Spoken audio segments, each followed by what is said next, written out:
Men Ismoilova Odinaxon. Yoshim 61 yoshda. 16 yildan beri sahar kasalligi bilan kurashaman. Shu yili fevral oyida shu klinikani tavsiya qilishuvdi. Shu yerga keldim.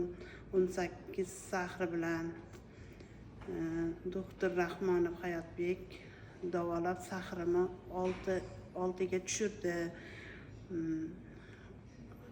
Har 6 oyda davolanib turasiz dedi. 6 oyda davolanib 6 oy, 7 oy, 8 oydan beri hozir sahrim 6 da ko'tarilmayapti yaxshi. Hayotbek bilan ikkalasi nevropatolog Nasibullo ikkalasi davolashyapti meni. Sahrim yaxshi, hozir ham 6 da. Yaxshi davo topdim. Hayotbek yaxshi shirin so'zlari bilan ham davolab qo'ydi. Sestralarimiz ham juda yaxshi. Vaqtida ukollarni qiladi, vaqtida dorilarni berishadi. Ovqatlar, sharoitlar juda yaxshi. Shu yerga kelib davolanishlarini tavsiya qilaman.